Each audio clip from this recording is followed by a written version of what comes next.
Welcome to the Aegance Offscript Podcast, where we talk to industry leaders who share their stories, insights, and lessons, unfiltered and unscripted.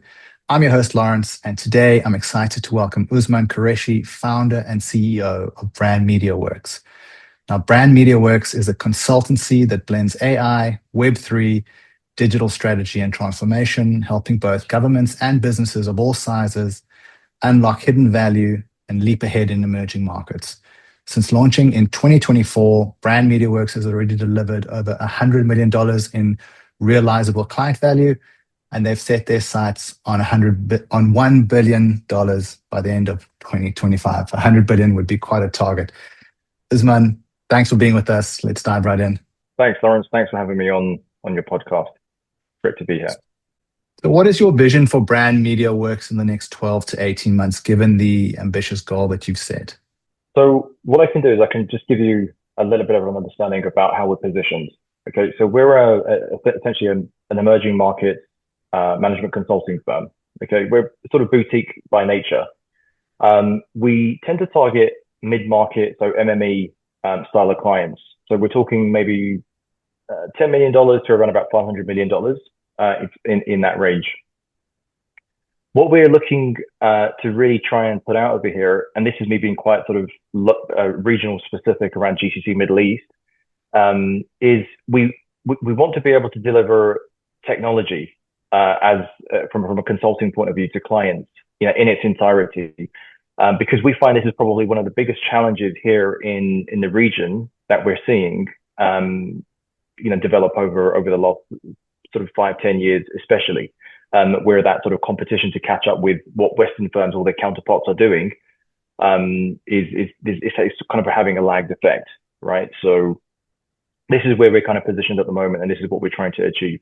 In terms of your role as a CEO, how do you define that role in terms of balancing strategy versus execution, especially in a firm that's positioned itself in a very fast-moving space? Yeah, so look, let me give you some context, okay? Everyone looks at the UAE or Dubai, Abu Dhabi, like it's, Riyadh even now, like it's, the streets are paved with gold, okay? And, you've got Burj Khalifa, you've got Burj Al Arab, and it's all beautiful and fantastic. And it is, it's absolutely amazing. It's mind boggling. But inherently, there are challenges where it comes to infrastructure. And I'm talking about, across all three levels of technology here. So that whether that's at a software level, so SaaS businesses, whether it's an infrastructure level, so we're talking about hyperscalers, or even at a platform level as well. And these challenges exist because if you go back to the late 90s in this region I'm, referring to, what you'll find is that the advent of the internet, Web 1, it didn't really catch on over here because it was still primarily desert. They were still kind of just focused on one thing, which was hydrocarbons. Okay, so there weren't a lot of expats moving here. There was no Burj Khalifa, no Palm Jumeirah or anything back then. So, where you have this kind of big shift in the Western countries, United States, Western Europe, where they were catching on to the internet, companies were building websites and experimenting with that. It wasn't really happening here. What you do have is this big shift, sort of around the mid 2000s and beyond. So 2005, 2010 is where this kind of population growth just took off, right? And that was really expats moving in and getting into different jobs, and companies were opening and whatever else. So what you had this shift at that point of Web 2, which was social media, it was social networks, they were kicking off. And now we're at another juncture, which is artificial intelligence. And this is where there's a bit of a disconnect. It's a bit fractured. It's because you've got a lot of companies here who want to jump on, from where they are showing their strength in Web 2 to getting onto AI. But really, AI is heavily dependent on data. And that data should have really come from your historical, presence on the internet from Web 1, right? Where you'd have an ability to have customer data, your demographic data, and so on and so forth. And that's something that's not really apparent here. The data that is available is unstructured, okay? So that presents a challenge when it comes to AI over here for mid-market firms. For larger firms where they're coming from international jurisdictions, they have that data and they can carry it across there and then they can extrapolate that data. But here it's really different. So you have to inference that data and sort of make assumptions to, what will happen in particular regions over here for supply chains, given an industry. And it becomes quite challenging doing that. And this is where strategy, this is where execution, behind what a client actually looks for in terms of, being goal orientated also becomes challenging. So you have to be able to, as a consulting firm, you have to really be able to develop extremely deep insight into an industry that your client is operating in, where they want to see results, given the lack of data or reliable data, I should say, available or unavailable, right? So this is the kind of bridge that we have to cross at the moment. And that's really what we're trying to do as a firm as well, is bridge that gap with market research, for instance, and also data strategy, which is a key component of where we see a lot of success that we deliver value, with as well. And in terms of bridging that gap, what would you say is an innovation that you've introduced at Brand Media Works that you believe is giving you a competitive edge? I mean, I can give you a couple of examples here, right? I can give you an example of what an emerging market business has done, which is something that we haven't obviously been involved in, and an example of a client that we have been involved in. So let's start with an emerging market business that we haven't been involved in. Everybody knows this brand. It's called Temu. Okay. Now, why is it so successful? Where was it 10 years ago? Where is it today? The simple reason is that Temu is a digital transformation success story out of an emerging market, which is obviously China. Okay. And it's not the story of because they have manufacturing over there and it's made it happen. There's a lot of manufacturing in China. Most of those manufacturing businesses in China struggle. But Temu has done something amazing. They have taken on digital transformation as part of their business model, and they have absolutely exploded with it. And the way they've done that is it's heavy investment in technology and marketing at the same time, but it's also being able to understand the user growth that they needed by using those points, right? They've disrupted retail, traditional retail, okay? And then they've leveraged the technology to have a pricing advantage. And that's something that's had an effect, not just obviously in China and other places like that, but also locally here in the UAE and regionally in the wider Gulf region, where local providers who are creating similar products and trying to sell them, now Temu is giving them a hard time. And this is a disruptor that I can say, has taken digital to another level, right? And they've done that in an emerging market. So you've got people who are sitting in the United States right now taking delivery from Temu out in China, 2-week window maybe, or a week window, and they're getting really low price products that they need or want, and they've also gamified the process as well at the same time. So that's a really interesting example of a business that, in an emerging market, has blown everyone's socks off, even in Western countries, simply by taking digital data and that overall strategy and moving to the next stage with it. And they've been able to do that because of labor costs and everything else that's involved in that process. So that's an example of a business that obviously we're not involved in. I wish we were, but we're not. And I can give an example of a business that we are involved in. So in terms of innovation that we've brought to the table, we have a client that we've been working with for the last few years. They're in the training and education space, and this is an atypical example here. What you have as a client who maybe has been operating for several years, again, they have a lot of unstructured data. It's the same story. They'll come along and they'll say, hey, we're trying to break even over here. We keep hitting losses. We don't understand what we're doing wrong. We're plowing a lot of money into marketing. We've got a big sales team. Operations are almost perfect. Got really good contracts with suppliers. Don't really understand what's happening. So we'd say, okay, let's take a look at your business model. Let's take a look at your entire cost structure as well, and let's take a look at what software vendors you're working with and what kind of utilization rate of those software products you're using, and let's see what we can do. So we would build a case where we would say, okay, with this particular client, we would say the problem statement is lack of profitability over several years. Question is why? We would have to break that down.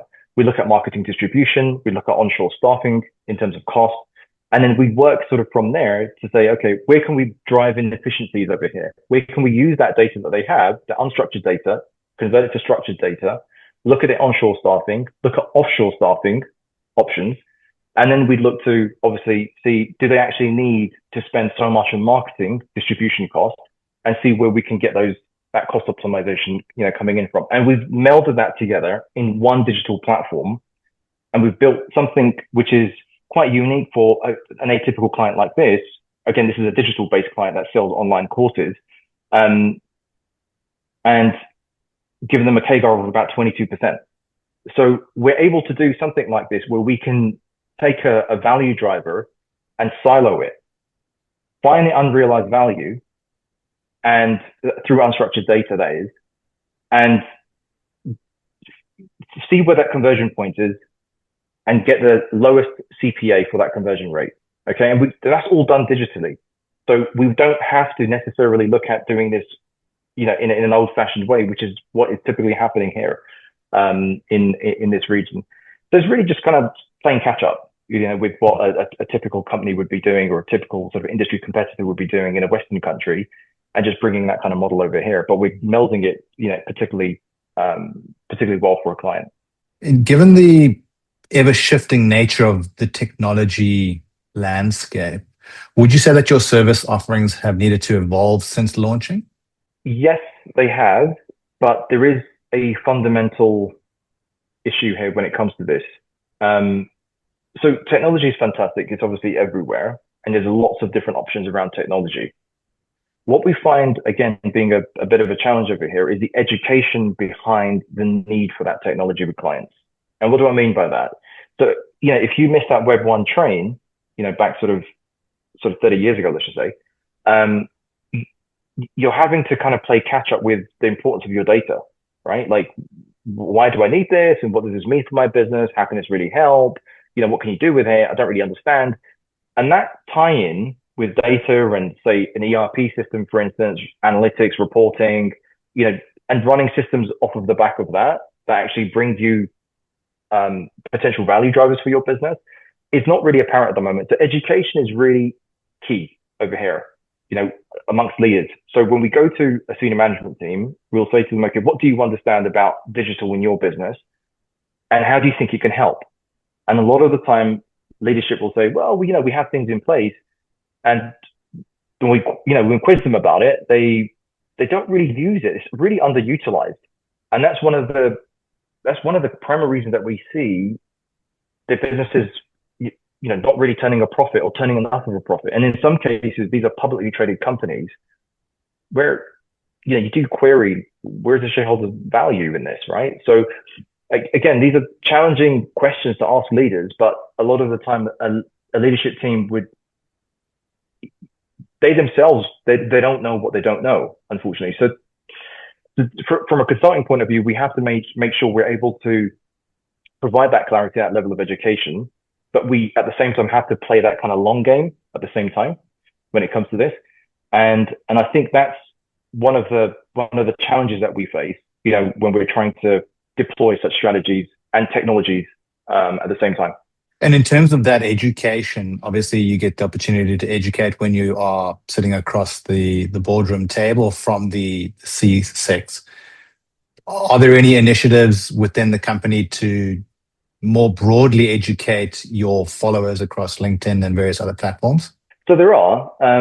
I think the best way we've found that works is we have specific partnerships with software vendors. And we haven't done this to kind of mimic an Accenture type of model. What we've done is we've gone out and we've looked for partnerships with software providers, as well as hyperscalers and others, where it would make sense for the kind of clients that we go for, right? That we work with, and we know we can provide results to. So I'll give you an example. We have 3 partnerships in place with intelligent document processing software vendors. Okay, one's a regionally based business. We're exclusive with them. We have one which is a European-based IBP company out of Italy. Again, we're exclusive with them in the region. And then we've got another big one, which is Abby. I think everybody knows Abby if they're in the IBP space. Obviously, we're not exclusive with them. Now, when we try to explain to a client the purposes of having an IBP solution as part of their software makeup, clients will say, well, yeah, okay, I can see the point of it, but yeah, how much cost saving will it actually give me? Then we run the numbers for them, right? We give them a report on the back of, how much they can save, and then that cost saving can possibly be the difference between being profitable or not. However, that education that we have to provide is really, really hard.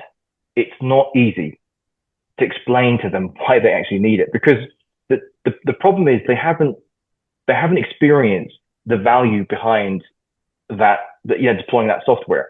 And if they were to experience it, they'd have to pay for it. And unfortunately, that's one of the challenges, because a lot of this software is not cheap, right? It's quite expensive. And so a lot of teams sometimes they will say, well, look, we don't know if we want to deploy our budget towards something like this and have a potential big bill and be tied in for 12, 24, 36 months. So the education piece is really something that we've gone back to our software vendors with and said to them, look, how can you help us with this? And the good ones, and thankfully there's a lot of good ones that we're partnered with, they've created workshops which are totally free of charge. And the clients, we can take the client to these workshops and they can literally sit with these companies and they can go through with their peers. And I'm talking about their competitors who also turn up to the same workshops and explain how it's helped, competitor A, competitor B, competitor C within that industry, giving clarity to leadership or a management team member. And it's the difference between night and day. Now that is currently happening and it's fantastic, but again, it's a bit of a slow burn. So things are moving along, but it's a bit more of baby steps at the moment with that. The other example is ERP system like Odoo, fantastic relationship with them. They're based here in Dubai South, and we have constant workshops with them as well. We're taking clients and showcasing what their system can do on an ERP level, CRM level, POS level, across industry. And they're doing a fantastic job. Totally free workshops, very interactive, and it really does help clients gain that clarity and understanding of why they need it. And it's not a matter of, it's an option, it becomes a need, which is absolutely essential. And if we cast our eyes internally at brand media, are there any internal systems or processes that you built that maintain quality, speed, and scalability? I would say in terms of the internal systems, what we like to do is let me say it in a way where how we would work with a client and deliver a project to a client. So we always start off with the challenge, like what is the problem statement with, how do we develop that problem statement with a client? And then we do a deep dive into that problem statement. Once we have an understanding of what that is, we would then go out and look to deploy whatever is required to create and maintain a hypothesis, okay, that we can then deliver back to the client. The challenge really starts where the client will come back to us and say, okay, but how do we know it's going to work? How long will it take? How much will it cost? And all of that. So we have to go back. We have to look at the systems that we have developed and what has worked with other clients, internally, what we could sort of lift as a blueprint, and then what can be delivered back to that client, in terms of that. And this is something that we're having to sort of keep as a balance with clients at the moment. It is quite challenging. But this is something that is very region specific at the moment. But other than that, I would say that we're able to deploy equivalent systems to clients as long as there's a very clear definition in terms of what the problem is. And the client is ready to obviously work with us on developing that solution. So that's a typical sort of way that we would deliver our systems, both from an internal point of view. You mentioned operating in the more local market a couple of times in this conversation. Is that your core focus, or are there any other new markets that are on your horizon? So I would say locally and regionally. So it's both sort of UAE and the GCC and the greater area is where we're focused at the moment. And it's a bit different because what you find is that the two main players in the GCC are Saudi Arabia and UAE. Okay, of course, there's other countries that are also doing great things. Whether it be from Oman or even Kuwait, Bahrain, they're doing fantastic things. But really, it's between Saudi and the UAE. So Saudi is a very tech-driven, very innovative place. So a lot of tech startups are moving there, or just being born out of Saudi. Whereas the UAE is becoming a service-orientated market. Okay, so of course there's goods being produced as well, but it's really becoming service orientated over here as well. The F&B industry, excuse me, I should say the hospitality industry is massive here, as you know. And this is something that we're looking at quite carefully with clients. So we have a client in the hospitality industry right now, and they're facing the same similar challenges, I should say, that a client in an e-commerce space would face, or a client in manufacturing would face, because it comes down to a similar thing of cost optimization, lack of profitability, or lack of sales, or somewhere along that sort of supply chain of problems that you can kind of dig into and say, okay, where are we finding these? Where can we possibly find value for this client? And again, it's a lack of systems. It's a lack of understanding and education in terms of digital, overall. So we have to kind of bring that entire knowledge base and experience to them, and then work with them across that, sort of process. So yeah, locally and regionally, we're seeing this, but there is a bit of it is a bit fragmented in terms of who's doing what, where. And in terms of sourcing new clients, I mean, there must be many other players who are offering digital strategies, AI, Web3, etc. How are you going about sourcing new clients? So generally with clients, we do get a lot of referrals. We've been quite lucky with the initial 5, 10 clients that we started with. We got a lot of referrals from there. We also do reach out to industry leaders, again, locally and regionally, via research reports. So where I was touching on previously about lack of data and lack of research, we carry out that research. We have a market research team in house. We'll carry out that research. We'll then take a report to an industry leader of company X, let's just say, and we'll present a report to them and say, hey, this is what we found. This is what your peers are doing, and we'll show them all the analytics and say, where are you facing the challenges right now when it comes to this, and kind of spark that conversation, and we'll play that long game with them. So this is how we're kind of doing it on twofold at the moment. We are, I would say, we're kind of positioned pretty well at the moment with clients. We're not taking on too many new clients right now because we do have a smaller team. So we're having to kind of unfortunately turn away a lot of work, with clients. So we're quite particular about what kind of client we want to work with. Again, I'm quite focused on mid-market. So if they fall outside of that band, typically we won't be able to help them. But we want to be able to help all clients eventually. So we are looking to grow our team and try and increase our offering at the same time as well, and across industries as well. Yeah, I mean, I think turning business and work away is probably a good problem to have, isn't it? Are there any types of clients, and this is across markets, industries, that have been really hard to penetrate? And have you seen any success in terms of reaching out, making contact, and getting business? From time to time, it does get a little bit challenging if you are trying to break into a specific area. But for us, what's really important is that, can we deliver results on a project? Okay. What we don't want to be is, we don't want to be a bunch of yes men. It's also the client's mindset. It's like, where are they at the moment with this? Are they able to align their team? Now, this is another problem. I mean, I just keep coming out of problems over here, but this is one of the emerging market sort of areas that we have to really kind of bring to light. Misalignment, management team misalignment is a huge problem here. Huge, right?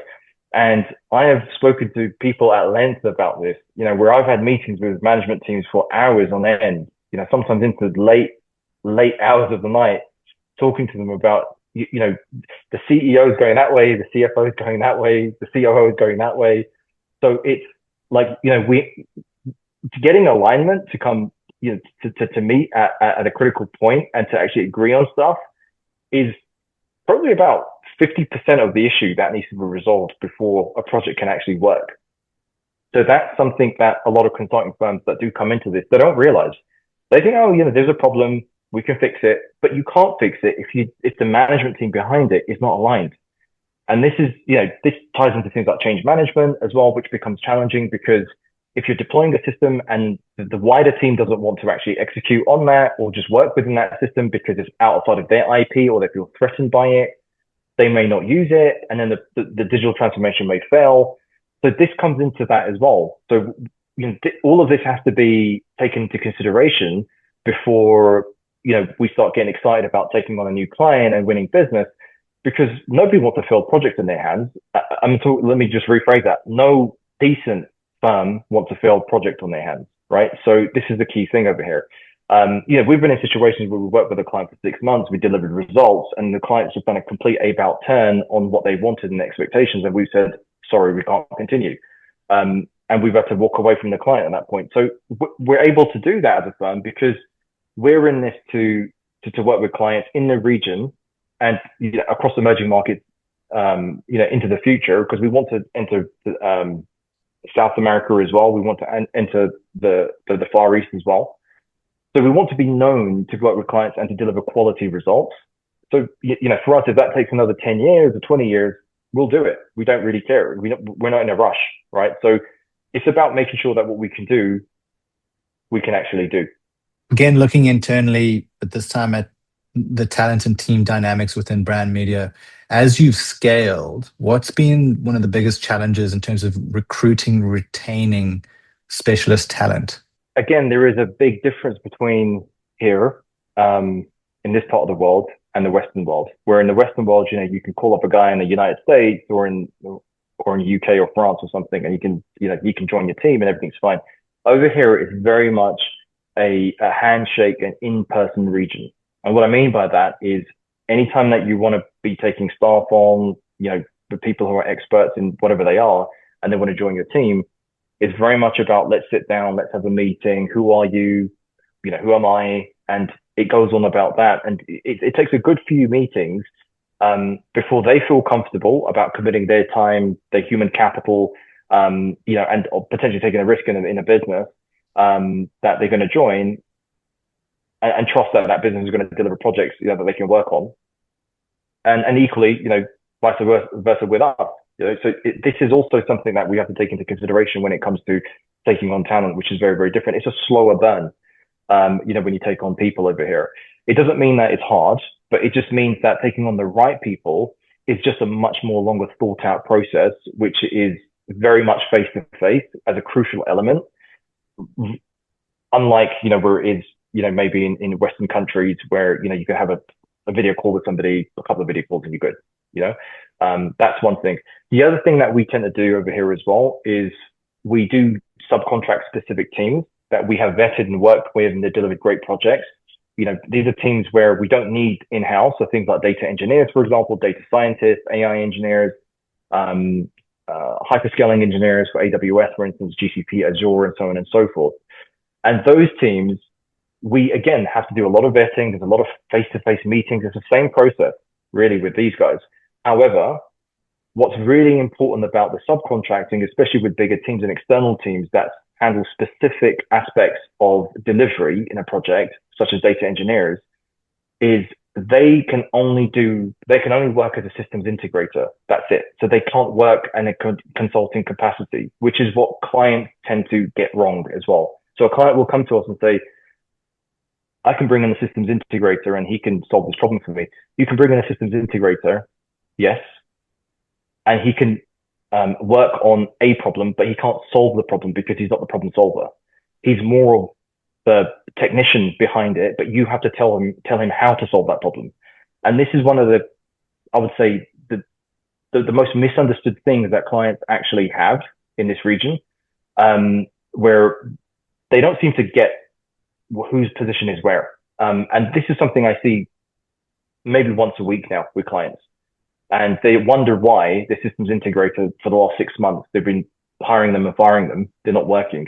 It's because they don't have a problem solver on board. That's the key issue. They need a proper consultant to come in, understand the problem, create the solution, and then deploy the relevant team who understands how to deploy the solution for that particular problem. So this is a very key kind of circular effect that a lot of clients don't seem to understand over here in the mid-market level. In the enterprise level, the big boys, they all understand it. They get it. That's why PwC, Deloitte, and MPB, they do really, really well. But mid-market, it's a bit more challenging because, again, it's down to education and from their experience as well of being burned a few times, of understanding, okay, well, this isn't working. Why isn't it working? And then we come in, we explain, and then light bulb moment, and oh, okay, so let's try it differently now. What would you say right now is working really well within Brand Media Works? I would say that there's a lot of opportunity, okay? And we get calls from clients, which is, again, it's a great position to be in. We get calls from clients at least once or twice a week. We'll have a really detailed discussion with a client. They'll tell me what's going on and what the problems are. So there's a lot of opportunity. Where I see some of the more sort of questionable areas in that opportunity is what I would term as the region is cautious in growth. Okay. And that's where, you'll have a client will come along, they'll say, I've got all these problems. And it's like, okay, let's see how we can help you with this. But that process of taking on the client, understanding the problem, and that entire reel of things that consultancy would typically do, it's like proceed with caution, right? You have to really do a step-by-step aspect with the client. So what would take, I would say, for us to deliver the same type of work in, let's say, with a German client, in Berlin or a client in New York, for instance, will take us 3 months. Over here, will take us 9 to 12 months. Okay. But simply because of how skeptical the client can be about changing aspects and introducing new technologies within their business. So they're just generally very cautious. And I think that's where, the kind of balance, you have to kind of find that balance, and it's all about relationships and rapport building, and them trusting you to be able to deliver that result, for them, as well. So this is where I'm kind of seeing, this is what I'm kind of seeing at the moment. However, there is obviously a lot of opportunity, and with that opportunity, you can definitely get clients on board, but it's, you just have to proceed with caution with the client. That's just how they are. And I suppose conversely to my question around what's working really well within brand media, what's giving you the biggest headache? What's keeping you up at night? Yeah, I think it's the education element and the misalignment of management teams. It's something that it's not just that it just keeps me up at night. It doesn't even let me sleep at night because, I could be with a client until 2 a.m. in the morning sometimes. And they just don't seem to want to just agree with what the CFO is saying, so it's incredibly difficult, when it comes to this. I mean, you're almost having to be kind of like their counselor almost at the same time, so it's a tough proposition. And, a lot of the time, I suppose, we have to look at it as a glass half full scenario as well. When you have that kind of relationship with a client, they totally trust you, right? And there's no issue there. The only thing is that, they're in a position at the moment where they just don't agree with their peers.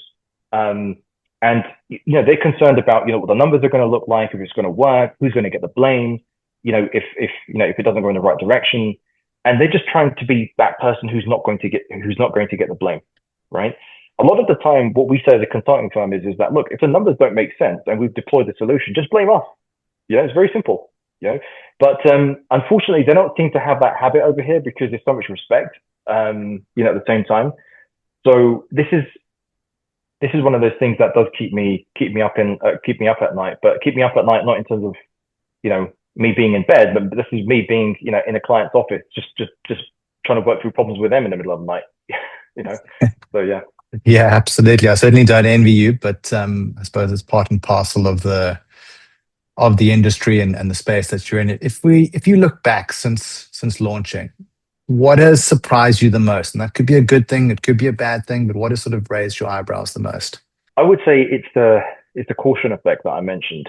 I never thought that clients would be this cautious when it came to opportunity and growth that is available across industries here. Look, there's a lot of potential for all businesses here to make a ton of money, to make a lot of money. And I don't mean that in a get rich quick scheme kind of way. No.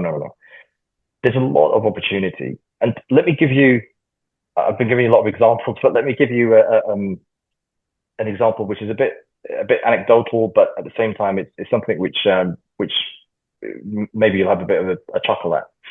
When I moved to the UAE, sort of around 2018, ish, around that sort of time. And I came here because I wanted to semi-retire. I didn't want to work. And what I found was that when I came, it was a fantastic place. Obviously, it had everything. It was a fantastic place for entertainment and whatever else. As anybody who goes into retirement or semi-retirement, you get bored very, very quickly, especially, you know, I'm a fairly young guy. So I was thinking, okay, what should I do? So I decided to do something which is completely off the cuff, and I went and bought a jet ski. Okay. And I thought, okay, let me just go around the Arabian Gulf and just do that. And maybe it's just going to keep me busy. And when I went and bought that thing, it was very easy to buy. There's a Yamaha dealership. You can go and buy it. It was great. But when it came to actually buying the stuff that I needed for that, you know, for that product, things like the wetsuit, for example, things like the parts for it, some of the add-ons, it was so difficult to get this stuff. There was no website, there was no company. If you wanted to get something specific for it, you had to know a guy who knew another guy who then told you to go to some guy's house. You know, it was really strange. Whereas I thought, hey, I've come from a Western country, and you go on a website, you Google it, you go onto a website, you order it online, and it gets delivered to your house. I mean, why doesn't this exist over here? I mean, they sell these things. It doesn't make sense. And so I started to notice this more and more, right, across other products. And this is where I thought, okay, hang on a second. This is the Web 1 issue that I mentioned earlier, right, where that gap fill wasn't there. Now, in the last 10 years or so, that opportunity with, you know, products and all these missing gaps, that's very quickly, you know, been filled now because of the expat growth that's come over here. So, but it doesn't mean that everything is completely, you know, saturated. There are so many more opportunities over here that exist, both physical products and digital products, that that creates a very, very exciting region to be in. But it does come with, you know, you have to proceed with caution, as I'm saying, when it comes to growth and opportunity at the same time. You just have to understand that. And that's something that I've come to learn and respect over here, where you take on a client and just be ready to be very patient and work with the client, you know, in lockstep with them, but it's going to be baby steps. Mm-hmm. You know, even if they're saying I want results tomorrow, just know you're going to be in it for, you know, for the long haul with them. And you have to be very patient, and you have to continually try to educate them, both yourself as a firm, as well as using external providers as well, who can assist them as well, like we do with our software partners. Yeah, I think that's really sound advice. This is a bit of a loaded question because I am a firm believer that the decisions you've made have obviously led you to the position that you're in now. But if you could do things differently when you started, or you could do things over today, are there any changes that you would make? Yeah, I think we would have networked a lot better with clients. We would have networked a lot better, and we would have probably cut out a lot of industries that we're stuck in at the moment with clients.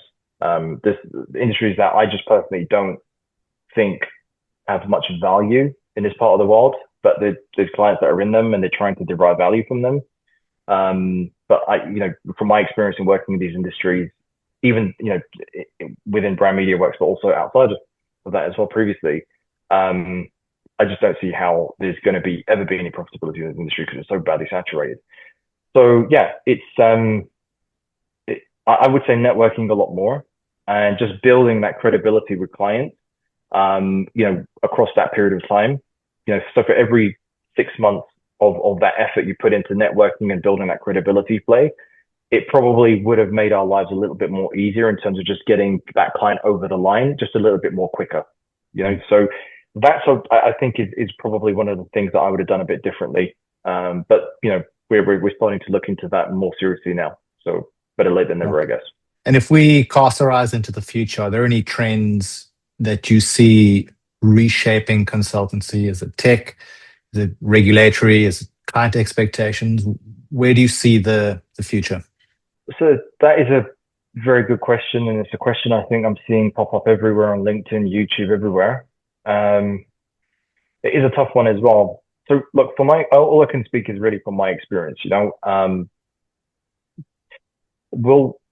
consulting, I think, will always be required because it is a problem-solving role, and problem-solving does require you to have a certain amount of creativity, and that's something which, you know, whether it's AI or data or whatever it is, it doesn't allow for that. Not yet, anyway.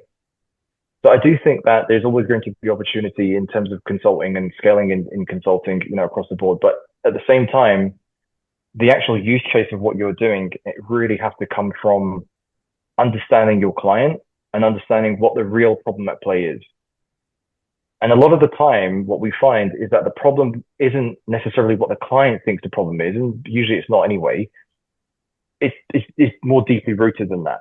And that's where that aspect of being a really effective consultant or a consultancy comes into play with the client. The client knows that you can come in and you can fix their problem because they don't know what their problem is, but they just know that they have a problem. That's where the true worth is really for a consultancy, especially in this part of the world. And that comes again from credibility and trust and rapport building and networking. Usman, if our viewers want to connect with you, follow you, reach out to you, where's the best place for them to do that? So currently I'm fairly active on LinkedIn. So you'd find me, just by punching my name into LinkedIn. Just connect with me on LinkedIn. Be more than happy to answer any questions. If anyone does have any questions. From time to time, I am on X on Twitter, but not too much. But mainly, I would say LinkedIn, and it's just my first name and last name, and just type Brand Media Works, and you'll find me on there. Amazing. Well, thank you so much for joining us on the podcast today. It's been a fascinating conversation. It sounds like there are lots of very good things in the future for brand media, and I wish you all the best. Thank you. It's great being here. Thanks, everyone. Cheers.